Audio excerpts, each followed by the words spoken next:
what might work in the short term doesn't always translate well on a longer timeline. So, what are some things marketers need to consider if they do plan on a business as usual 2026, kind of looking beyond at the horizon? Yeah, it's a really good question. And the metaphor I want to use here is a pendulum. Yes. Thank you. Yes. And that's the thing about pendulums. They swing. Yeah. They Always swing kind of. back and forth. That's sort of their thing. Right. Very much their thing. So I want to not warn marketers, communicators, but just remind them of this reality that the current social political climate that we're in right now is not going to last forever. It will shift. And the same forces that created the 2024, 2025, 2026 retreat in corporate engagement is already quietly at work, creating some sort of counter pressure to have it swing back. Yeah. So what does that mean people can do?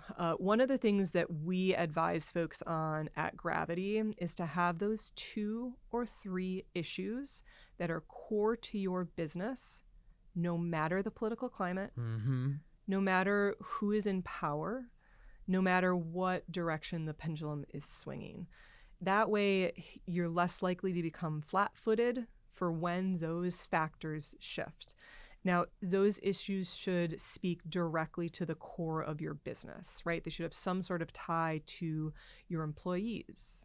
They should have some sort of tie to your consumers or your geographic location or locations.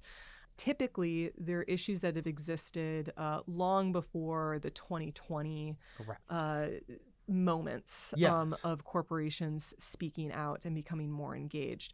So sitting down, having a tabletop exercise with folks, within your leadership, saying what are those 2 or 3 issues that speak to one or more of our shareholders.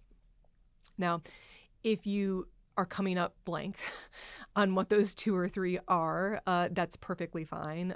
We've done a bunch of research over at Gravity Research to help answer those questions. As I mentioned before, we have an AI-assisted benchmarking product that scrapes Fortune 100 corporate engagements, and we've been doing this on a weekly basis for the last 2 years. So we have it's a lot of data. It's a lot of really interesting data. Like I'm saying this as a data nerd, over all the corporate engagement and the trends that have happened month over month, year over year. One of the things that we're finding, and we're looking at engagements that have increased, especially within the last 6 months as this corporate retreat silence has come into play. What are the issues that are still being talked about? For the most part, they're community specific. They're very localized issues. And they deal with economic empowerment or climate and sustainability. So if you're thinking there saying, I'm not sure what issues to be drawn to based on my industry, based on my brand, those are issues that we've kind of deemed safe, that are more local, community focused, again, economic empowerment or climate and sustainability. On the flip side, the issues that we've seen really get pulled back are issues that we've already talked about. Racial equity, LGBTQ+, those are DEI adjacent issues. But what's been really interesting is that we've also seen a pullback in veterans' rights and disability rights.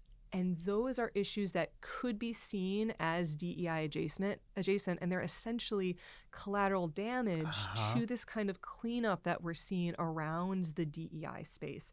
And it truly is a shame to see a lot of corporations, communicators, marketers leave these incredibly wonderful brand building corporate engagements on the table because they're afraid that there could be some sort of a risk associated with it. For as long as I have been doing this, veterans' rights has always been a very, very safe issue for corporations, executives to get involved in. So I anticipate seeing that tick up again, but it was really, really shocking to see it tick down. Yeah, and I think collateral damage is kind of the perfect word for it. Like, this might be a little too overdramatic, but like a cage is never built for one person, one type of person, one type of inhabitant. And yeah, this is what happens when fear plays too much of a role in the strategy. You lose the nuance, you lose the details. That's where everything is.